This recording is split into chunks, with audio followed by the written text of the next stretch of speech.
Seja bem-vindo ao Evangelho é Vida, a carta aos Hebreus. Graça e paz daquele que vive para todo sempre. O Evangelho é vida, meus irmãos. Nós estamos falando da carta aos Hebreus, primeiro capítulo. Estamos falando do Filho unigênito e hoje nós vamos falar que o Filho é único em natureza, em obra, em posição.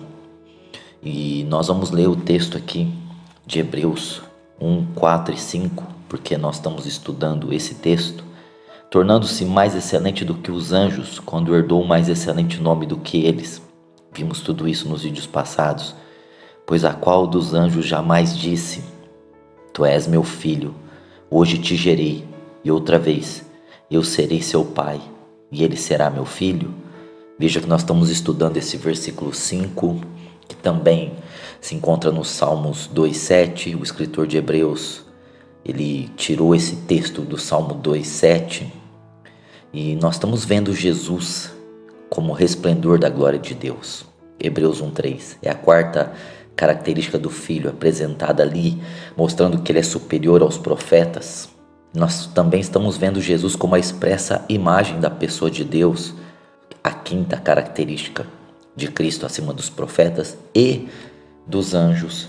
E nós estamos falando agora do unigênito de Deus. Ele é o Filho que foi gerado. Então, Deus e Maria gerou Jesus. Nós vimos isso, que Deus e Maria geraram o Filho. Antes ele não era o Filho, ele era divino. E ele se tornou filho por causa da sua carne. Então nós vimos que o unigênito significa único da espécie. O único da espécie, certo? Jesus é o unigênito de Deus. Ele é o único de Deus na obra. Veja, não há ninguém que fez ou que fará a obra que Jesus realizou. Então a obra é única e por isso ele é chamado de filho que tem uma única espécie. Ele é o único porque a sua obra de morrer na cruz por nós, levando nossos pecados, levando nossas maldições, levando nossas culpas e condenações, somente ele fez, mas ninguém conseguiria fazer, ninguém poderá fazer.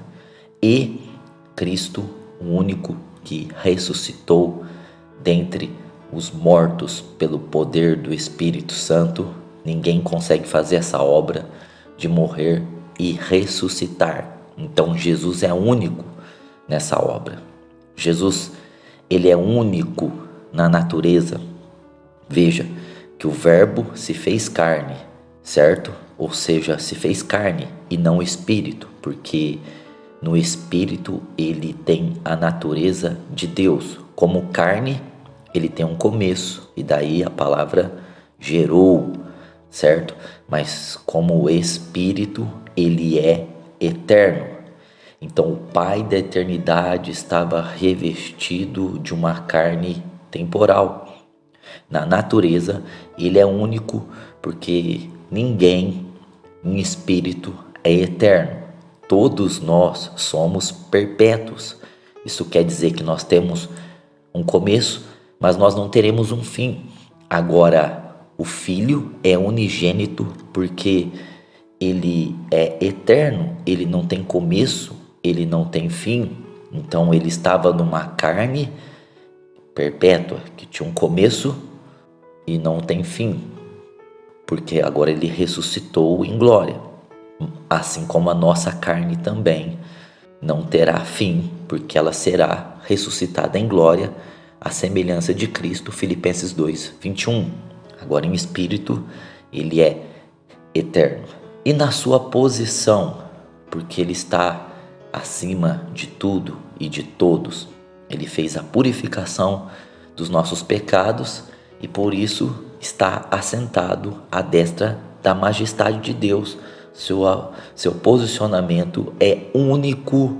Ninguém e nada pode estar na posição que ele está. Então, por isso, ainda por esses aspectos, ele continua sendo o unigênito do Pai, certo? O Filho único. Agora, nós vamos ver algumas passagens aqui que fala a respeito do Filho unigênito do Pai, ele como o único Filho. Então nós já entendemos, né? Ficou claro que ele é único na sua obra, que ele é único também na sua natureza, que ele é único também no seu posicionamento, certo? Veja que nós lemos em João 3,16, porque Deus amou o mundo que enviou seu Filho unigênito para que todo aquele que nele crê não pereça, mas tenha a vida eterna. Então veja que ele é enviado como o Filho único, porque ele faria uma obra única, ele tem uma natureza única e ele está numa posição única. Então quando ele foi enviado como o único que poderia fazer aquela obra, o único que tem a natureza da eternidade em si e o único que estaria na posição que está hoje, assentado acima de tudo e de todos. Agora esse filho, né, nós entendemos já que ele sendo chamado de filho é por causa da humanidade. Como Deus, ele não era filho, ele se tornou filho na geração, porque ele se tornou homem, daí ele se tornou o único de Deus, certo? O Filho único, o qual Deus está falando através hoje da sua obra, da sua natureza e da sua posição. Nós vemos aqui em Mateus 3,17 o seguinte: e uma voz dos céus disse: este é o meu filho amado, em quem me comprazo. Nós vemos aqui Jesus sendo batizado nas águas por João. Quando ele sai da água, o Espírito de Deus vem sobre ele, o céu se abre em forma de pomba, o Espírito desce sobre ele, e aí vem uma voz do céu, que é o próprio Deus, dizendo: este é meu filho, este é o meu filho, certo? A mesma passagem aqui que nós estamos, tu és meu filho, de Hebreus 1:5, também temos aqui a voz de Deus falando: este é meu filho amado, ou seja, o filho que eu coloquei o amor nele. Ele tem o meu amor e ele é o amor em quem eu me comprazo, em quem eu me alegro. Por que Deus se alegrava em Cristo? Porque ele faria essa obra única, porque ele obedeceria e cumpriria essa obra única, porque ele tinha essa natureza única dentro de si e ele estaria depois numa posição única também. Então nós vemos aqui também Mateus, livro de Mateus, no capítulo 16, no versículo 16, dizendo assim: Simão Pedro respondeu: tu és o Cristo, o Filho do Deus vivo. Veja que Jesus disse para Pedro: você é um bem-aventurado, porque não foi carne nem sangue que te mostrou isso, que te revelou, mas foi meu Pai que está no céu quem te mostrou que eu sou o Filho de Deus. Eu fui gerado pelo Espírito Santo, eu sou o Filho de Deus, eu sou homem e sou eterno, certo? E se nós também formos aqui para o Evangelho de Marcos, no capítulo de número 1, no verso de número 1 também, olha o que nós vamos encontrar: princípio do Evangelho de Jesus Cristo, Filho de Deus. O Evangelho de Jesus Cristo que é gerado. Tu és meu filho, hoje te gerei, certo? O Evangelho é do Filho de Deus. Então, olha que nós estamos vendo aqui os escritos de Paulo também falando isso. Nós podemos ver também nos escritos de Paulo essa expressão Filho de Deus, dizendo assim, Colossenses 1,13: Ele nos tirou da potestade das trevas e nos transportou para o reino do Filho do seu amor. Veja que essa palavra reino do Filho do seu amor está muito ligada a Mateus 3,17. Este é meu Filho amado, em quem sinto alegria, em quem me comprazo. E aqui é filho do seu amor, o filho que detém o amor. O reino é do filho, porque o filho, ele é único na obra, na posição e na natureza.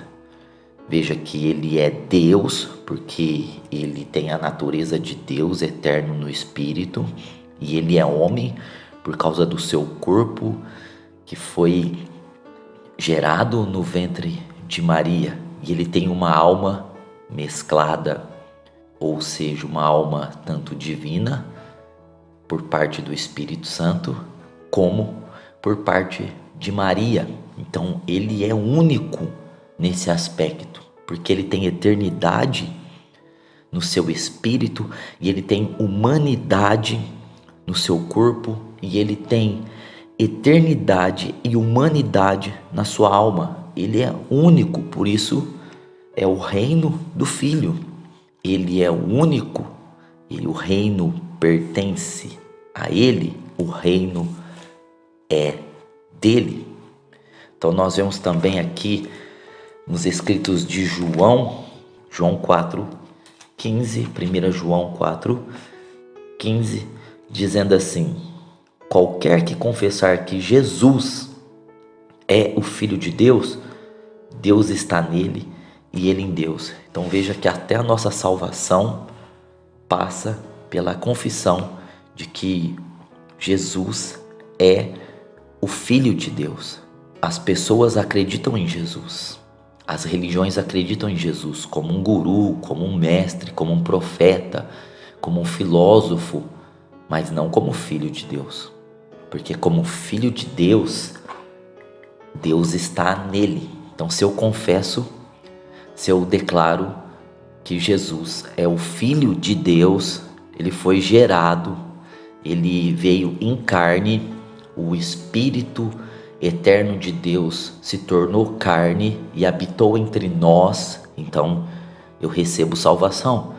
As pessoas podem dizer: Jesus foi o maior mestre, Jesus foi o maior profeta, Jesus foi o maior exemplo, Jesus foi o maior de todos, mas tudo isso rebaixa Jesus, tudo isso coloca Jesus abaixo do que ele é, porque Jesus é o Filho gerado de Deus. Isso nos faz nascer de novo e isso nos dá salvação. E como diz aqui o texto, certo? Diz assim que Deus está nele e ele está em Deus, aquele que confessa que Jesus é o Filho de Deus. Agora também os escritos de Pedro vai falar a mesma coisa. 2 Pedro 1,17. Pois ele recebeu de Deus Pai honra e glória, quando da magnífica glória que lhe foi dirigida a seguinte voz: este é meu Filho amado, em quem me comprazo.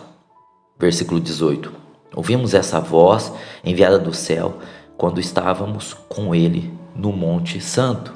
Então Jesus está falando de Mateus capítulo 17, o evento do Monte da Transfiguração, que Cristo transfigurou, apareceu Moisés e Elias, e o próprio Pedro deu uma ideia sem sentido: façamos aqui 3 tendas, uma para o Senhor, uma para Moisés, uma para Elias.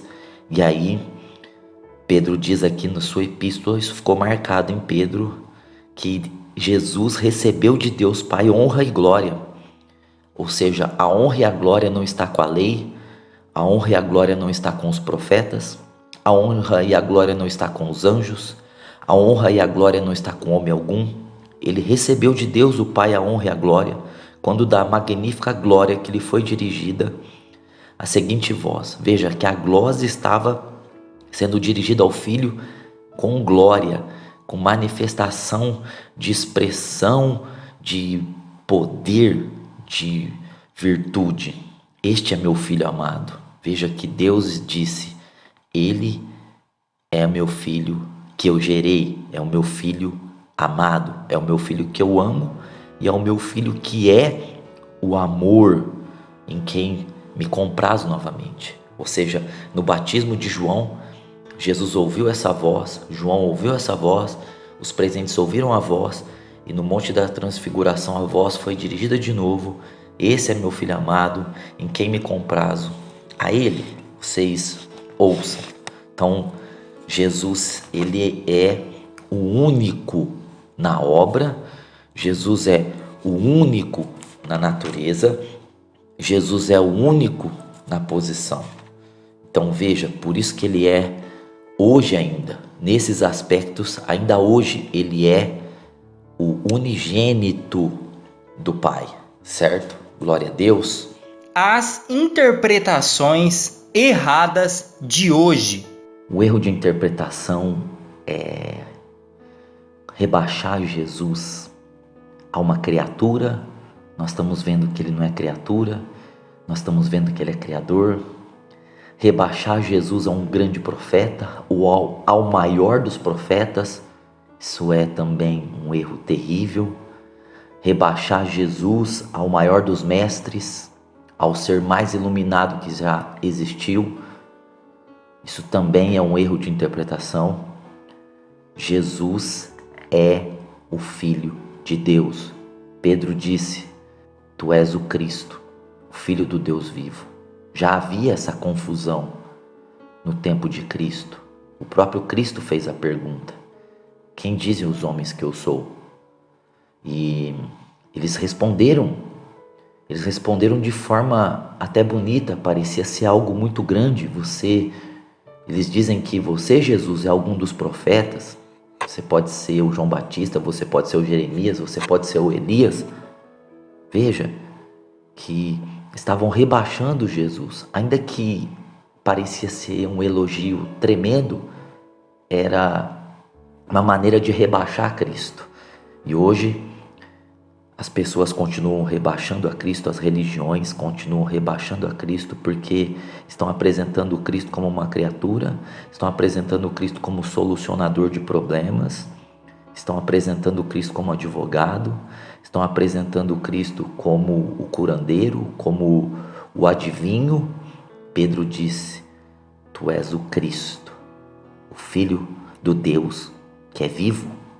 Veja que 1 João 4,15 diz que nós confessamos que Ele é o Filho, o reino é do Filho, Colossenses 1,13. O Evangelho é do Filho de Deus, Marcos 1,1.